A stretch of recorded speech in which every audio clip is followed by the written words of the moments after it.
Merci, on peut vous applaudir vraiment bien fort, c'est génial ce que vous faites à la musique, bravo.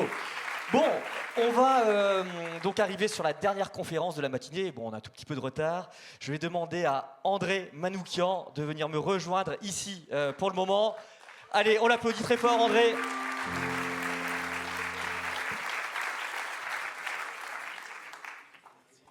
Bon, André, c'est moi qui ai la lourde tâche de t'interviewer. Je n'ai pas le talent de Laurent Amboyer, Fréquence Star, tout ça. Ah, mince. C'est bon, ça marche? Ça Ouais. fait longtemps. Tu me rappelles des bons souvenirs. Ouais, bah oui, oui.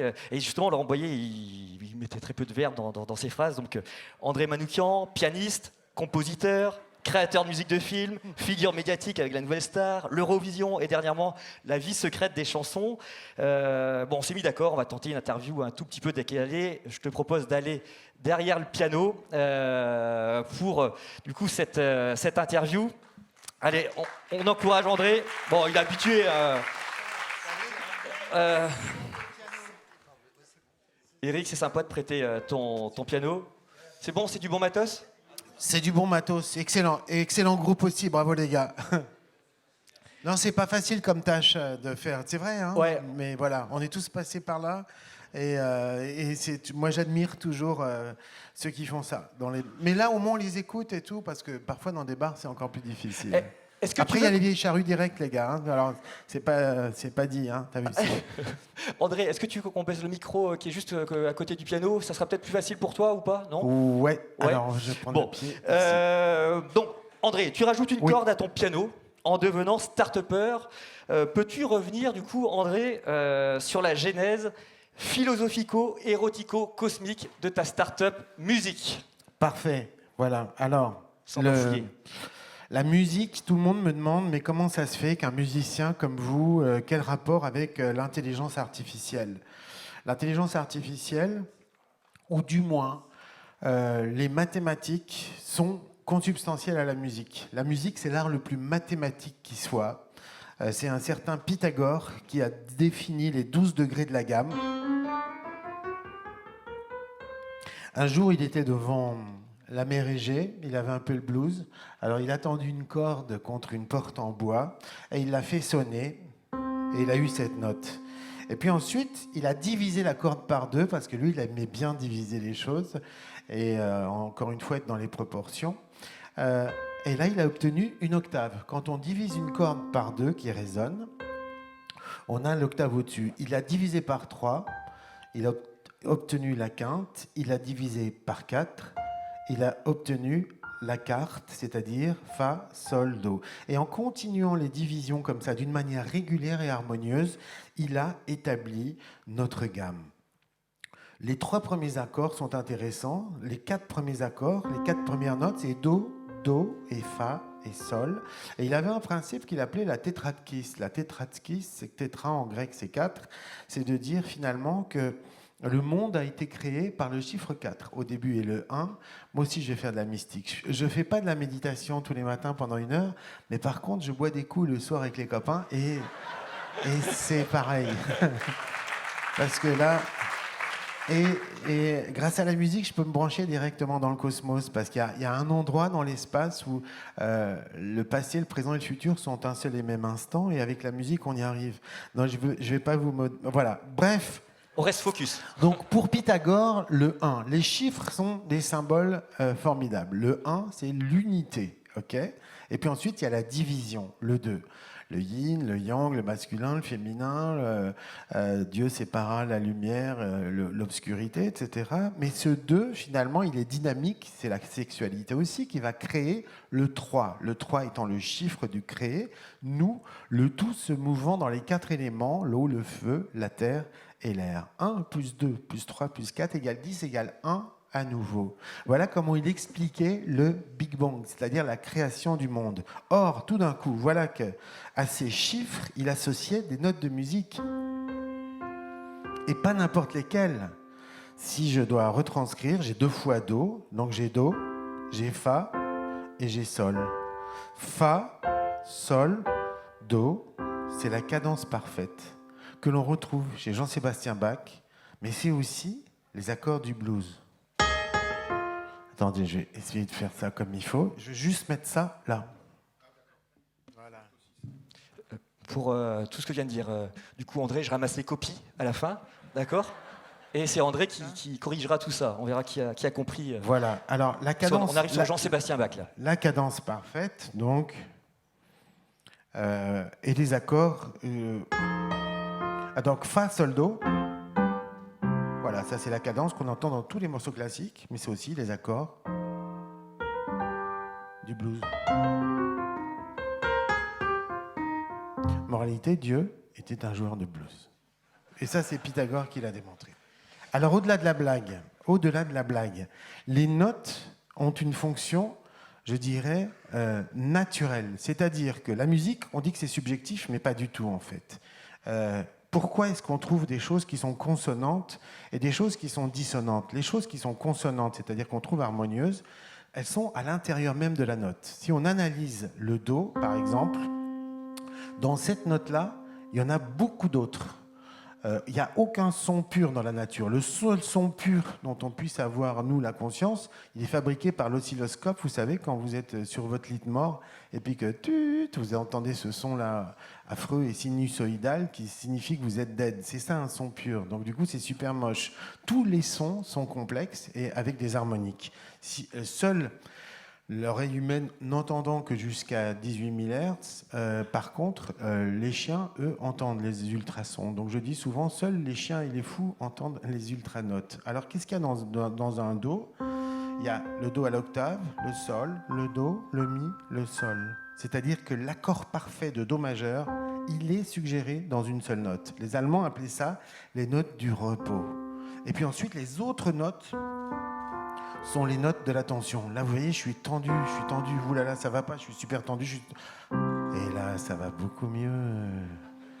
La musique, c'est une succession de tensions et de résolutions. Un jour que Jean-Sébastien Bach s'endormait, dans son temps, il n'y avait pas la radio, il n'y avait pas Internet. Donc, c'était Carl Philippe Emmanuel qui était obligé de lui jouer du clavecin tous les soirs pour que papy dorme. Et l'autre, il est là au clavecin.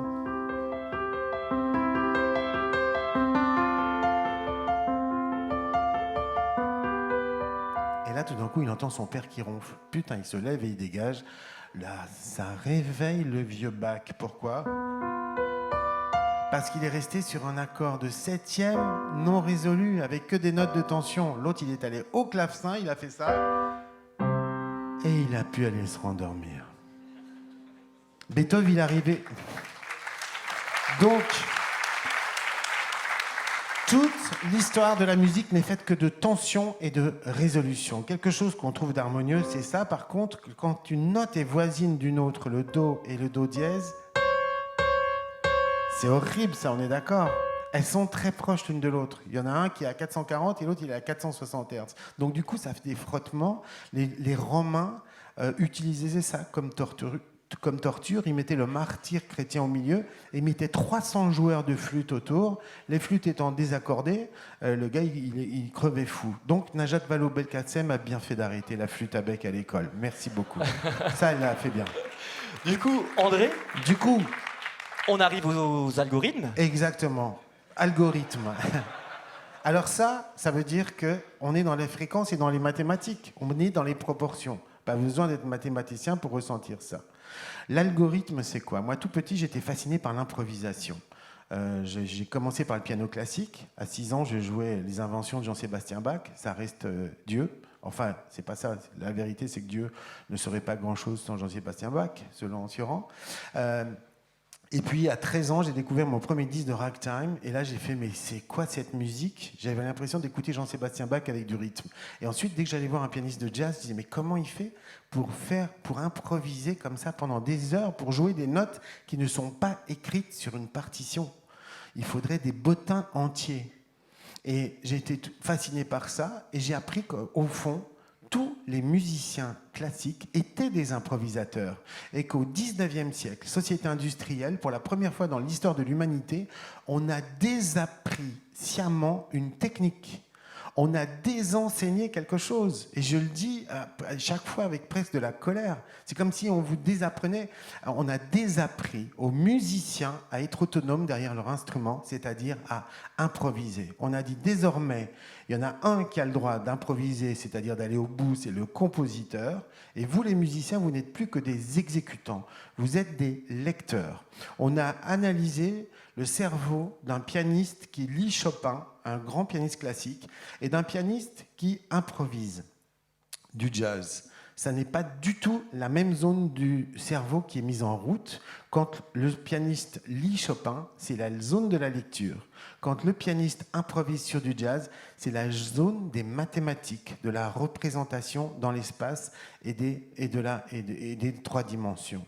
Donc, on voit que finalement, on a presque lobotomisé les musiciens en leur enseignant à n'être que des lecteurs, à apprendre de la musique à son gamin en lui disant tu vas faire d'abord du solfège comme on fait chez nous et tu feras de la musique après.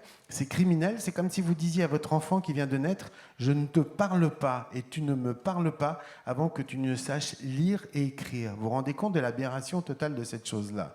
Retrouvez le sens des oreilles. Aujourd'hui, il y a des musiciens classiques que je rencontre sans arrêt sur mon parcours. Je fais beaucoup de festivals, je fais des rencontres. Il y a des musiciens classiques qui jouent du piano, mais fabuleusement. Ils me disent je suis incapable d'improviser sur un blues. Ça n'est pas normal. Jean Seb improvisait.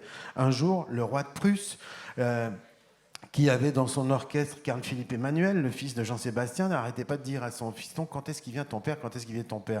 L'autre il fait putain, il envoie un SMS à son père, papa, le roi il me casse les couilles, déboule s'il te plaît, j'en peux plus. Le vieux bac finit par arriver et là, le roi de Prusse sort sa flûte et il dit regarde, j'ai fait un thème. Et lui joue ça.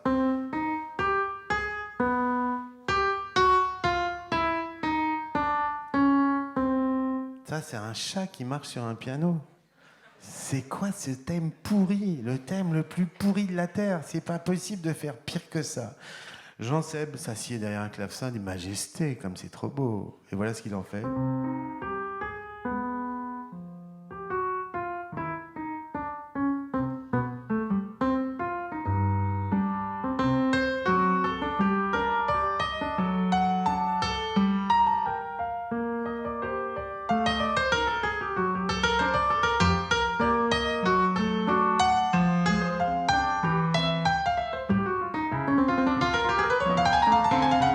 Bon, je suis pas sûr qu'il ait fini comme ça, mais voilà.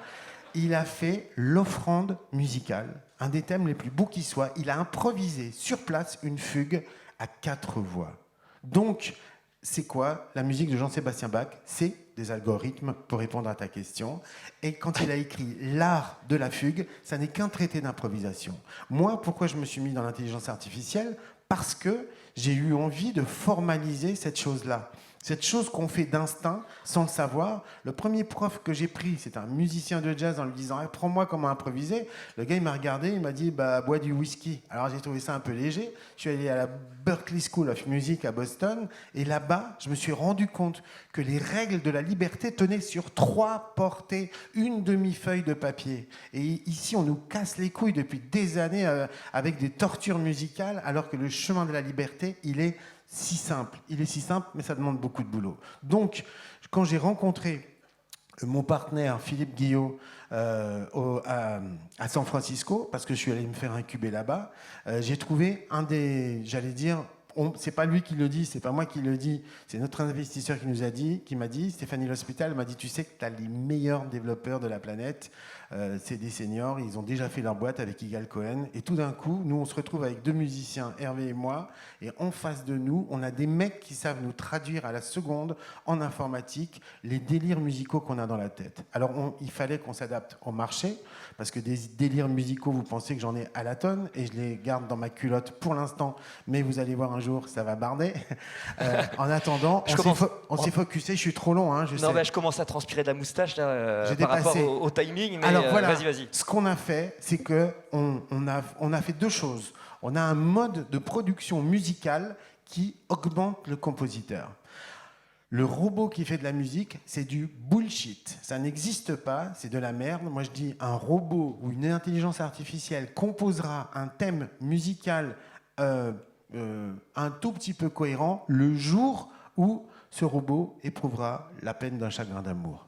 On n'y est pas encore. C'est bon. Vous êtes Ça s'applaudit, d'accord ça. avec moi? Ça Voilà. s'applaudit, je pense. Par contre, le robot qui assiste le compositeur, ça a du sens. Comme au XVe, au XVIe siècle, ces ateliers de peinture en Italie, Raphaël, Léonard, Michel-Ange, ils avaient 50 apprentis. Le maître faisait une esquisse et les apprentis exécutaient. Chez nous, chez Music, on s'est fait un répertoire de 10 000 œuvres originales en 6 mois avec 12 compositeurs. Voilà ce qu'on fait. Et quand on voit des éditeurs qui nous disent de musique, en 10 ans, je me suis fait un catalogue de 10 000 œuvres, nous on fait ouf, d'accord, ok. Donc on a un catalogue qui est hyper large, qui est destiné à la vidéo, c'est-à-dire c'est de la musique pour des images, pour du film. Et on a ensuite, ça c'est notre manière à nous d'avoir construit un énorme catalogue, mais du coup on a plein de demandes d'éditeurs qui nous demandent évidemment de démultiplier leurs œuvres. Et d'autre part, on a fabriqué un logiciel qui permet de matcher instantanément la musique à l'image. Vous chargez votre vidéo, à gauche vous avez toutes les musiques de notre catalogue ou du catalogue des éditeurs qu'on peut taguer et qu'on peut transformer. Et par exemple, si une musique fait 3 minutes et que vous avez un extrait vidéo de 40 secondes, le temps que vous avez choisi votre musique, vous la draguez et la droppez, elle s'adapte immédiatement, elle se monte automatiquement avec début, milieu et fin, avec un point de climax aussi qu'on peut choisir. Donc ça, c'est destiné à l'usage de tous ceux qui ont besoin de vidéos en masse, tous les portails d'Internet, mais aussi aux médias traditionnels. On est une société avec une filiale française, on est californien, mais on a une filiale française. En France, on a nos développeurs, parce que ce que disait mon prédécesseur, c'est que si à Aix, les gars, ils disent... Si à Paris, les gars ils disent tu me donnes 70K ou je dégage, aux États-Unis ils disent tu me donnes 200K ou je dégage, quoi. Voilà. Donc du coup, on a les meilleurs développeurs qui soient à Paris et on a nos gros clients qui sont aux États-Unis. On est en train de parler avec un des plus gros portails d'Internet que je ne peux pas vous nommer maintenant, qui a un usage, qui a fait une étude de marché et qui nous a dit, c'est lui qui est venu nous chercher en nous disant vous êtes les meilleurs en qualité. Et surtout, vous êtes capable de scaler, c'est-à-dire qu'on est capable de produire 15 000 musiques par jour s'il le faut. Donc notre but, c'est d'être sur les grands comptes américains et de commencer avec les médias français. On a parlé avec les grandes chaînes de télévision ici. On a un accord qui va sortir bientôt, mais voilà, je ne peux pas vous le dire encore.